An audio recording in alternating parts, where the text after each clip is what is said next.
Jackie Aina said, "I'm not your auntie." Okay. And she said it with her whole chest. She meant it. Y'all, if y'all have not seen I want to call it a brawl that's happening on TikTok between Jackie Aina and some of the people who were her followers. I'm saying were because she has since blocked them. And she blocked them for calling her auntie.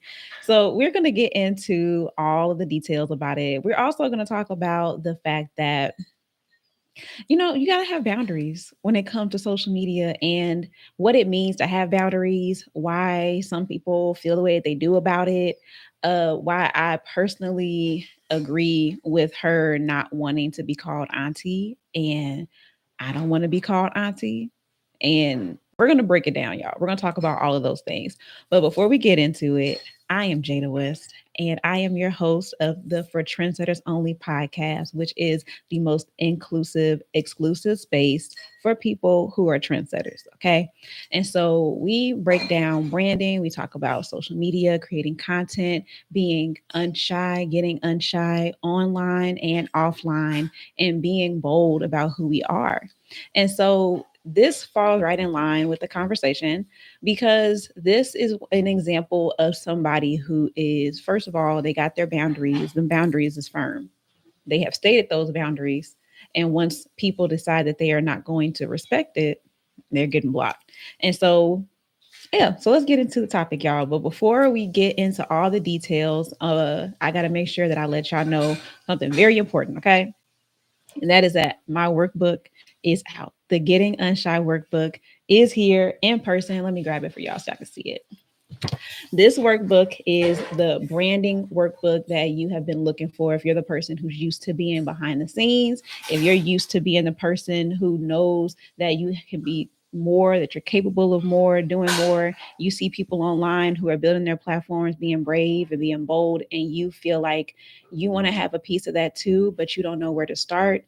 You don't feel comfortable talking on camera. You don't feel comfortable really being who you are because maybe you haven't had the space to feel comfortable doing that. This workbook helps you to build the brand of your dreams while also getting shy and working through those things that have held you back up until this point. So make sure you get your copy. I'm going to have the link to it down here in the description box.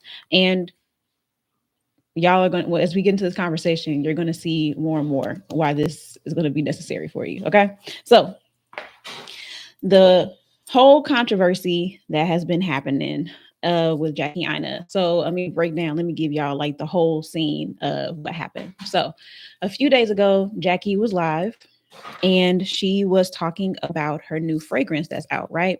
So this fragrance from Forever Mood, can't remember the name of it right now, but she's promoting the fragrance that she's been preparing for the past 4 years. So she's not normally on live on TikTok. And honestly, even if she is live, I don't necessarily see it. But this time around, I happen to catch her on live. So she's on live and she's just like in her bathroom, I think, or somewhere, just talking about, the fragrance and all that she's done to put it together and really just giving some background to the perfume, and which makes sense because if it's launching soon, she's going to be doing the promotion for it. And so in the room there's like 3,000 plus people in the chat. And so if y'all have been in any chat where there's that many people in the room, you already know the comments are going fast. Like they're moving quickly. So it's very easy for your comments to kind of get lost in the sea of other people that are commenting. But this comment in particular, like I watched her clock it. Like it like literally she stopped everything that she was talking about and looked at the comment. And so she was like, I'm not Auntie, I'm Jackie. Why are you calling me Auntie? I've told y'all I don't want to be called Auntie. I want to be called Jackie. Jackie is my name. That's what you can call me. And so she said that. And then all of a sudden, there was all these people commenting saying, well, what's wrong with Auntie? And I don't understand why that bothers you. And like it just like the chat went off talking about this whole thing, right? And so from that conversation, from that live, she ended up blocking the people who were calling her auntie, right? So I get off the live a little bit after that. And the next day I see someone post on TikTok and they were like, why did Jackie Aina block me? Like I called her auntie and she blocked me and I didn't even understand why she took it the way that she did because I didn't mean it disrespectfully. And so I was listening to the video and I was looking at the comments, and from what some people were saying, they were like, well, she said that she wanted to be auntie before, but now she doesn't want to be. I don't understand what's wrong with it. Basically, you know, reiterating why, like, why they don't feel like what she, like, her reaction was warranted. Like, they feel like it was an extreme reaction. Now, there are some people who are like, no, I totally get that. Like, I understand not wanting to be called auntie. She's not even that old. Why would she want to be an auntie when, you know, she's still young? And even if she didn't want to, she said multiple times that she doesn't want to be called auntie. So I cannot confirm the videos where she has said this before. Jackie makes a lot of content. So I have not personally seen her say that she doesn't want to be called auntie before. It feels like something that I've heard her say before, but I don't follow closely enough to know exactly that that's what she said. But I do know in that moment, in that live, she very clearly said, do not call me auntie. So I felt like if I did not want to get blocked, I would not continue to call her auntie. And so this led to Jackie making a follow up video. And in this video, she was explaining why she doesn't like to be called auntie in the first place. And first, let me say this: I don't feel like she owes anyone an explanation on why she does or does not want to be called something. I think that if someone does not want to be acknowledged as something, or if they do not want to be called a certain term, they have every right to feel the way that they do about it. And to continue to be in that person's space, you should honor what it is that they want to be called or don't want to be called. And so, just off of that, I didn't feel like it was necessary for her to respond to it. But she went ahead and she gave a response. And so she in the response, she was saying how she's basically never had the opportunity to just be her age. She's always felt like she had to be older. She's always felt like she's had to, you know, be a couple of years ahead, that her childhood wasn't the best upbringing. And so there was a lot of things that she mentioned. And one of the things that stood out to me that really struck me was that she was saying that she feels like the people who are younger than her look up to her and see her as an auntie. The people who are older than her see her as an auntie. And what I heard in that moment is that it doesn't feel like they're like she just has peers, that she just has people who she can just be herself with, right? And so, and I'm not saying that she doesn't have anyone like that at all. I don't know that to be true necessarily, but I do understand the sentiment of being in a place where it feels like you always got to be on. You always got to have it together. You always got to be on your P's and Q's. You are the leader. You're the one that's setting the example, and there isn't enough room there is no room for, you know, mistakes or for errors. And so this had me thinking about how how great of a moment this is for us to be real about the fact that a lot of us are feeling like that, especially as people who are trendsetters, as people who are the forerunners, as the people who are leaders in some capacity, and the people who are just doing stuff first. Like, you're blazing a trail, and what you're doing is not something that you've necessarily seen people do before, right? And how when you get to a certain place where people start to recognize you for something, or they start to look up to you, and you are now and to a certain extent in a spotlight, whether that is on a larger scale or on a smaller scale, that experience of, oh, people are watching me now and they're looking up to me and I'm a role model, and you are still trying to figure it out yourself. Like you're still human. You are still going through this journey of life just like anybody else. Like you're not anybody, there's nothing so different about you than any other human being. You know what I'm saying? And so I really felt that. And so when I think about her rejection of the term auntie, I feel like people have been taking it as something that is like a personal attack on the term itself. And if you want to be called auntie, or if you are literally someone's aunt, that's no slight. Like, there's no shade to that. There's nothing to be, that's something to be proud of. But I do want to acknowledge the fact that, for one, auntie can be taken in a couple of different ways, right? Some people use it as just like a term of respect, right? Other times people use it because they look up to you, they see you as someone who they aspire to be like. It is really a term to let people know that you kind of hold them in high regard. And then there are other times where people use auntie literally just to call you old. Like, washed up, you old, you're tired, or just as a way to kind of like humble you in a sense, and to make it seem like what like you're like a OG basically, but not in a reverential standpoint, but more so from a, hang it up kind of place. And so I think that in this conversation, well, like, we got to be real about the different ways that people can take it, and being okay with the fact that some people just don't want that. Like, they didn't want it, they didn't ask for it. I'm not your auntie. You know what I'm saying? And then there's another perspective that I felt like really made this make sense. And so there's a creator. I think I saved the video. I have to show it another time, but hey, Lloyd. I have to show it another time.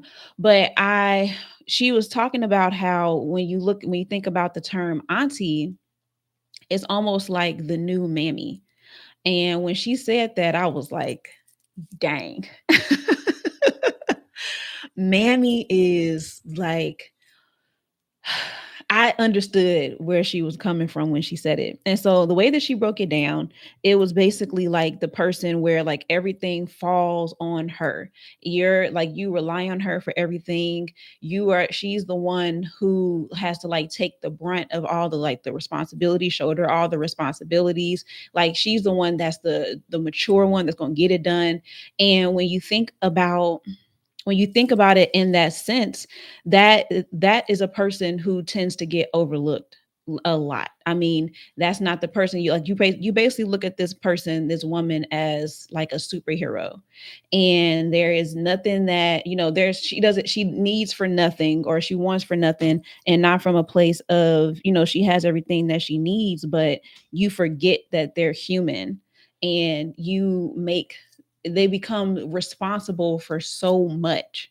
And so when she was breaking it down, I was like, yeah, that's how I see it for myself. And so the reason why I felt like this was a really good opportunity for people who are in that position, where people are looking up to you and people see you as an authority, or you've really made a name for yourself in this new space, moving in your lane, that people start to put you in a place where you're no longer human. Like, you no longer have things going on in your life. You no longer can be the person who just needs some help or needs some support. And it becomes like it's all on you. It falls on you. And so there's a certain level of responsibility that I feel is given when you put that title onto somebody.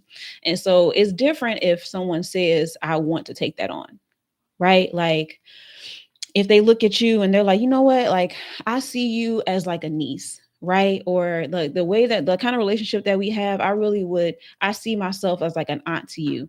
That I feel like is different, because not only is that person saying that this is what they want, but it's like opening up the conversation for it to be something that you accept.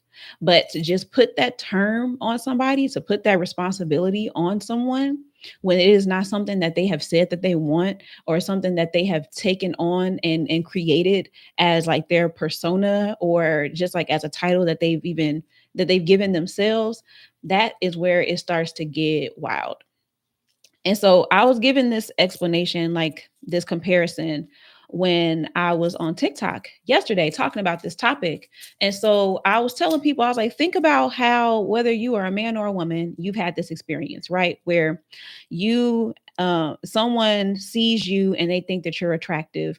And instead of calling you by your name, they give you pet names like they know you, like Bay or Boo or Sweetheart or Honey.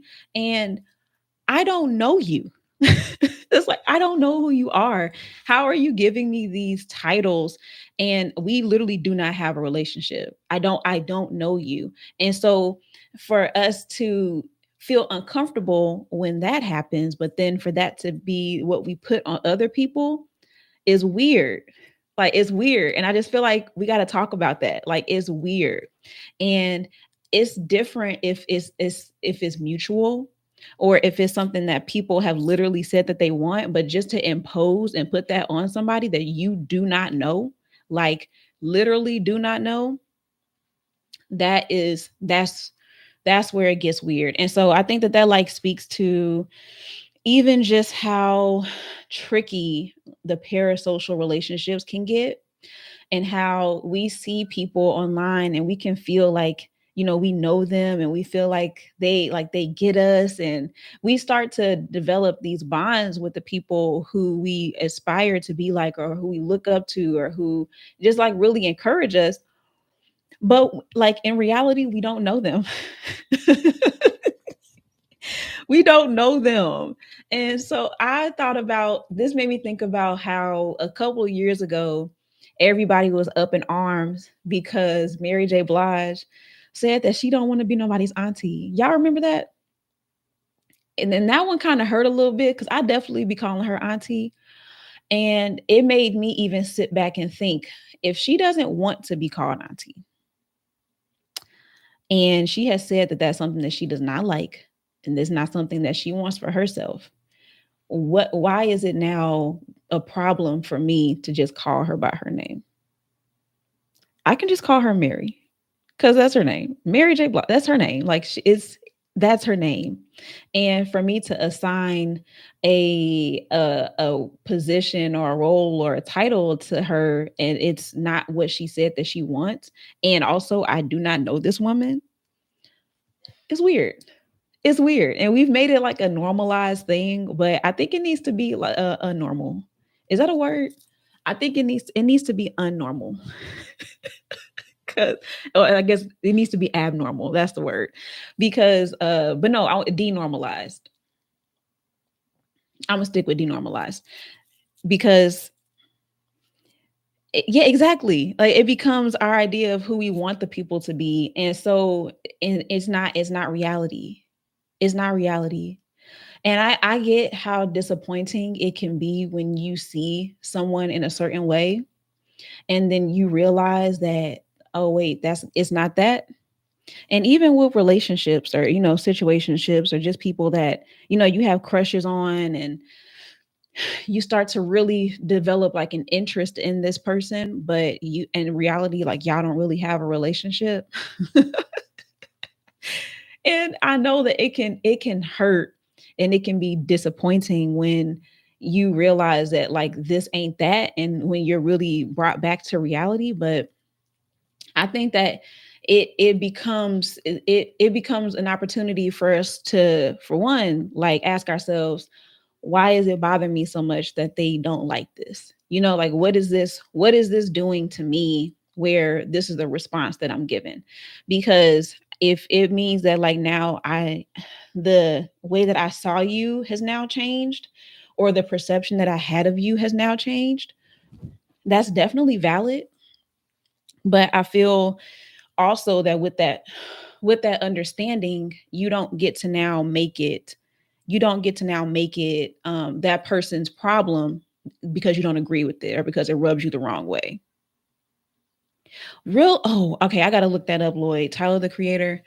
Okay, I gotta look that up, because I think that as people are starting to really assert, not even assert, but establish these boundaries and stand firm in them, that we it brings us back to a space of we don't know these people, y'all. Like we don't know them, and it is if this is our job as creators, as influencers, if this is our job, we have to do what we can in order to operate in these spaces and keep our sanity.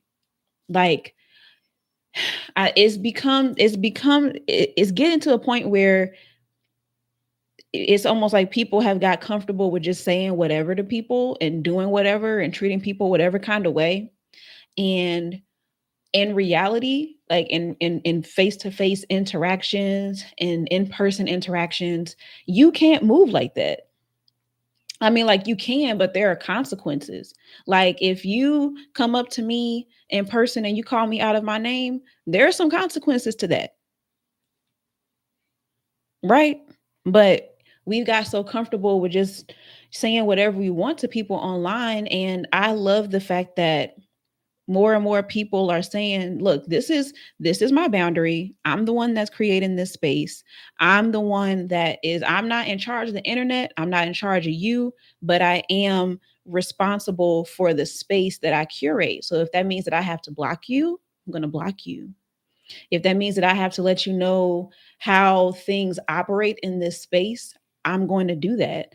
If I have to, if I'm shifting directions and this is no longer what I do and who I am, I also am. I can communicate that, and if those people are do no longer align with it, it's okay to remove yourself from this space. And if you do not want to remove yourself, then you can be removed. You know what I'm saying? So yeah, they be thinking they know you in real life. It's like y'all don't know me. Y'all don't know me. Like I know, and this is the thing that this is the part that really gets me, is that I was saying this yesterday. I've always presented a very uh not necessarily it's not always I'm not always professional, but I've always been intentional with how I show up online. Like I've seen people's demise from doing some wild stuff on the internet. And so I don't want to be in that number. So for one, I've always just been very cautious of that because I know that this stuff it lasts, right? But I've also used social media to build my brand. It's always been that for me. Now, as I've learned things and I've refined and I've made changes, I've definitely done some different things, but that's always been my intention. So, with that being my intention, there are particular ways that I show up online that do not show the fullness of who I am. Now, I've always been myself. Okay. I don't know how to be nobody else. I'm not saying that I'm being on here being fake, but it is impossible for you to get the fullness of who I am from the internet. And no matter how transparent I am, no matter how vulnerable I am, there are still things about me that you will not know outside of a relationship with me, like a real relationship. And so when people are like they've created this idea of who you are and what they believe you to be, and then they start to give you these titles and these responsibilities and these roles like in their head, it can get very dangerous because I can do something or I can say something that's going to completely throw you off, right? Or I could not be the person that you created in your head. And so that part is the part where it gets dangerous for the people who are a part of the community. But the other aspect to that is I there's more to me than that. You know what I'm saying? And so I was thinking about how when I went out a couple of months ago, I was hanging out with some people who I met online. And so they would always joke and say, Jada, you're always so professional and you're always like so put together. And I had to remind them, I'm like, y'all, this is business for me. Like I like y'all, but this is business. And so there is just certain things I just yeah, some people just get way too comfortable on the internet, and it really is like mind-boggling. But there I'm doing this for business. And so when they met me in person, exactly, Lloyd, like this is I get paid for this. This is the job. This is marketing right now. It's relatable, but it's marketing. And so when we went out, when we were hanging out, they were like, "Oh, Jada is so fun, and I see her like dancing. Like I've never seen you like this before." And I'm like, "Yeah, because this don't pay the bills. Like this is just me being a human being. Like this is me just enjoying myself and enjoying my life. Like this, what you see online is not the fullness of who I am. Even though when you meet me, I'm still going to be that person. You're still going to get that same feeling from me, but there's even more. You know, there's more depth to it. There's more nuances to it. And so when I think about how I love that people are like really bringing, like putting things back into perspective. And it's not to check people. I mean, it is kind of to check people, but not in a like a bad way, but just in a, this is like, let's be real about what this is. You know, like at the end of the day, if I'm on here creating content, I'm creating content because this is a business. You know, I'm marketing something, I'm presenting something, I'm portraying something here for the purpose of marketing, for the purpose of networking, because outside of here there is a whole other aspect to my life that exists. And I I love that they're creating this space where we can still exist. And so this whole conversation had me thinking about something in particular that I felt like it didn't make sense. It makes sense, but I didn't realize the correlation is there. So here's what it is. A lot of the people that I work with, a lot of my clients are older people, right? And so I love working with older people as clients because when it comes to branding, a lot of branding comes with having a an understanding of yourself. And what I found, that with all people, but a lot of times, especially people that are in their 20s and their 30s, it is still a very like rocky time, and there's a lot of ups and downs when it comes to identity, when it comes to just accepting who you are, and just kind of battling and wrestling with that. And so I was saying, like, I would never go back to my 20s because the 20s was ghetto. Okay. They were ghetto. I'm glad I got out. I made it out alive. Thank him. Praise God. Because it just was so, I just felt, I felt so unsure of myself. And so, anyway, I love working with older people because although there are still their own challenges that they have, I get excited because it's like they grasp the concept so much sooner, and that's why you can see people like Tabitha Brown or like that chick Angel Akita Moore. You see them once they owned like what they do, and they really like channeled that and moved in that space. It's like they were accelerated, and I love being able to see that work really start to play out because they grasp that concept of that identity and owning who they are and being okay with it, flaws and all, right? And just showing it off.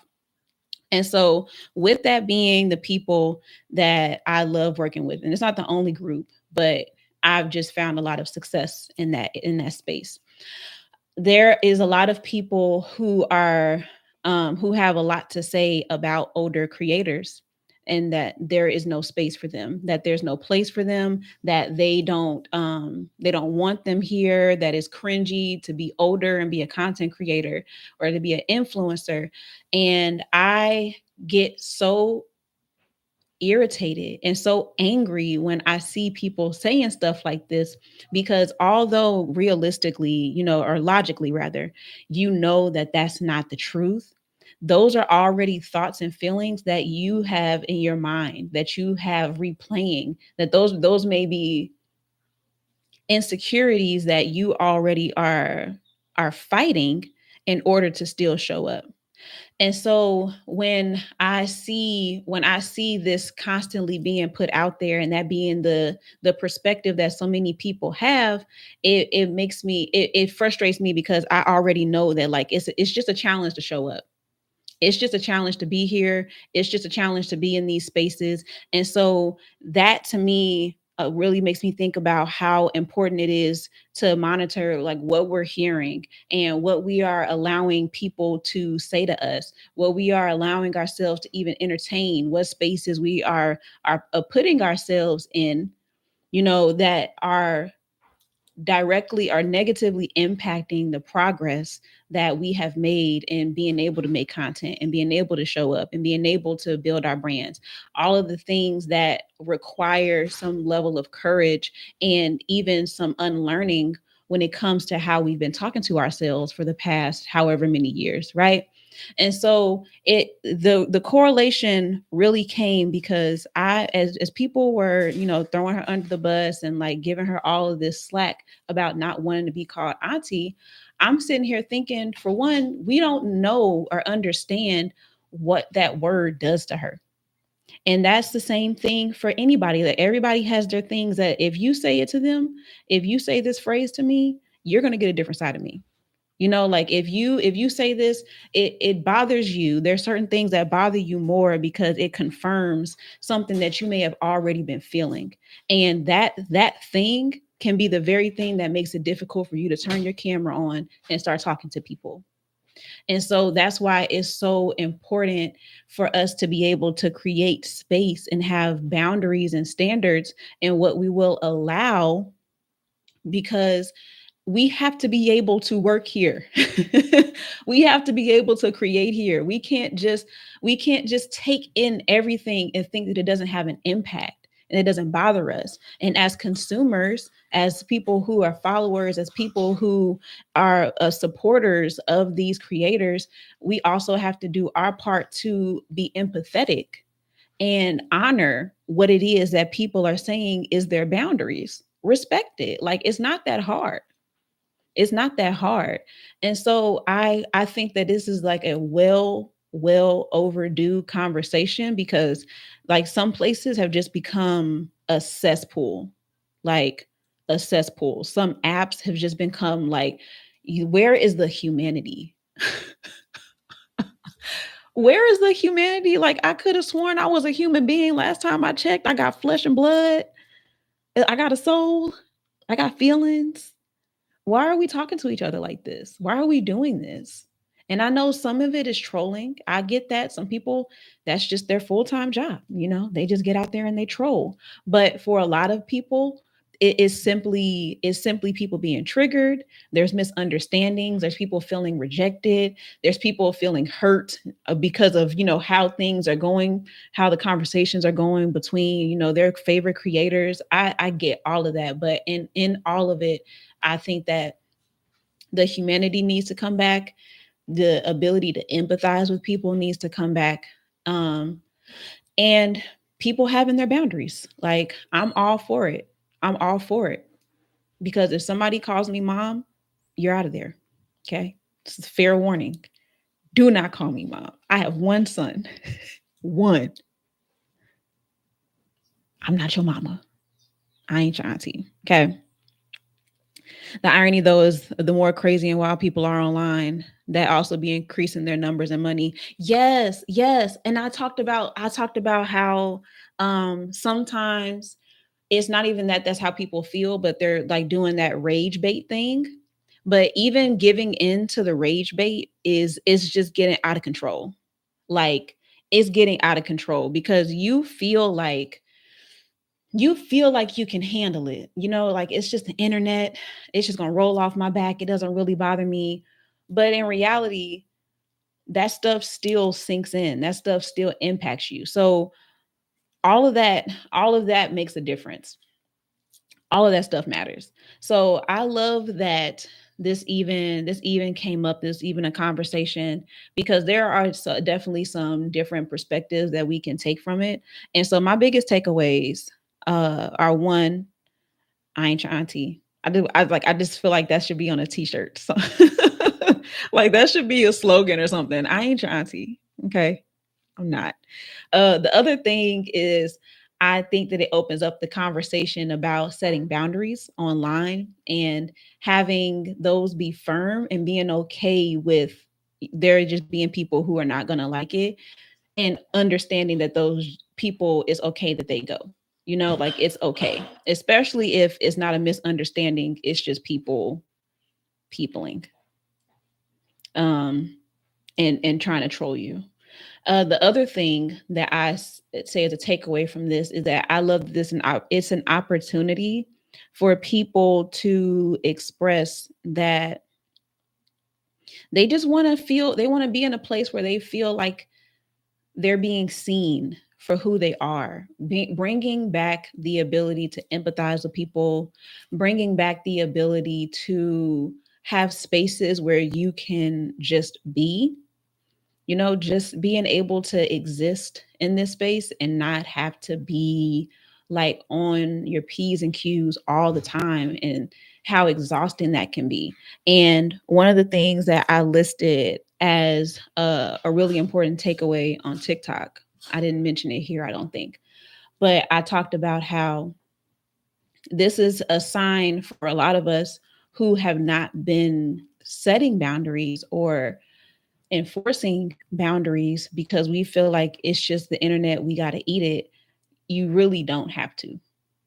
There are certain things that are definitely beyond your control, but if you are in this space and you have to exist here and be here, there are definitely things that you can do to maintain your ability to create. That means that if that means you got to block, you got to block. If that means that you have to move some things to a more private setting, move it to a private setting. If you have to do less, share less, not necessarily not being as creative or not being as consistent, but maybe there are certain topics that you are very firm, these are just things that I will not discuss. This is not open for discussion. You do not have access to this. And we're going to move on, we're going to move forward. There's just certain things I do not feel the need to share, because that's for me. That's also okay too.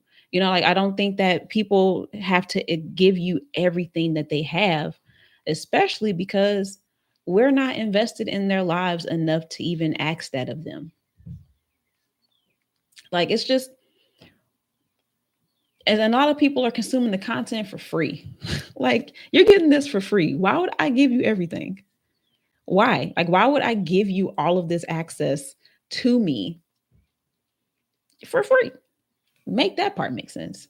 So I think that it's definitely some different places that we can go. And although the reason why this blew up the way that it did is kind of petty to me. I don't know why it's so hard to just not call somebody something they don't want to be called and leave it at that. But I think that it's also cool because it led way to us to be able to talk about this stuff.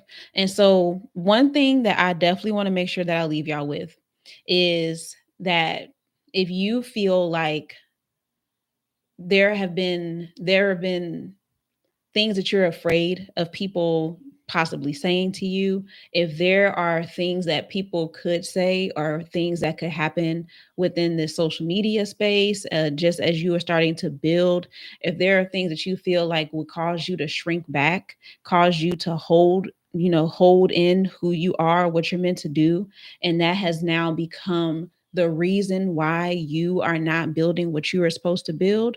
There are some people who this has stopped them from making content. That it has stopped them from starting that podcast. It has stopped them from going live. It has stopped them from wearing the clothes, or even just speaking, using your voice. There are so many people who this fear has become what has stopped them from going forward and moving forward and building the things that they've been dreaming about. I really want y'all to tap in with the workbook. I told y'all I was going to make it all make sense at the end. I was going to bring it all full circle. Okay. So the workbook, Getting Unshy, that's what brings all of this together, because we talk about the identity, we talk about the issues and the experiences that we've had that made us feel like we didn't matter, that made us feel like our voice didn't matter, that makes us feel like we want to shrink back instead of being bold. It helps you to make content that is content that is authentic, content that is genuine, while also being able to understand the balance between this is something that I want to share and this is something that's not necessary to share, which leads me into storytelling, because we can tell stories without giving all the details, because people don't need all the details for the story. They just need to understand the connection, which is why we tell stories. We have a solution. We have something that we can use to help people, and we use stories in order to bridge that gap to help them to see themselves in it so that they can understand that what we have to offer is useful to them. And that goes across the board, whether you have an actual product, whether you have a regular business, I want to say regular, whether you are a creator and your content is just entertaining, it's funny, it's informative, it's whatever it is, your content is still makes an impact. So you tell stories in order to let people see that what you're doing is useful, it's helpful to them. So you learn how to tell stories with Getting Unshy, and then you also learn how to collaborate.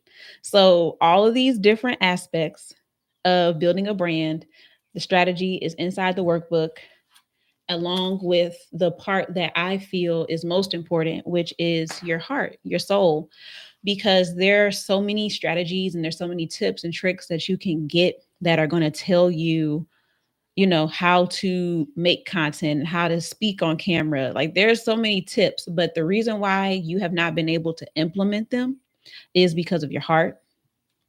It's because of the things you're saying to yourself.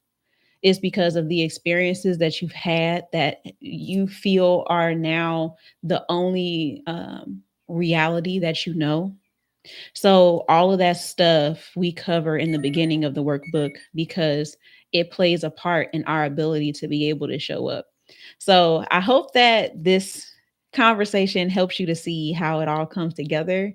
And we're going to be having a conversation on boundaries. I'll have it on live on TikTok soon, but I do want to bring at least like the takeaways, do like a recap with y'all over here on YouTube and on the podcast. So be on the lookout for that. And also, if you are following me on any of the platforms, I want to make sure that you know that I'm going to be talking about engagement all this week. So we're going to be talking about how to boost your engagement, how to really get your community talking to you, what kind of content you need to create, how to audit your content so you can figure out what worked and continue to do more of what works. And we're also going to be talking about the boundaries part of things and how to operate in this space without losing your mind. So we're going to be having that conversation this week on TikTok, and then I'll be doing the recap. So if you don't catch me on TikTok, you'll at least know what we talked about and what the takeaways were. So that's it, y'all. Have an amazing week, and I will talk to y'all soon.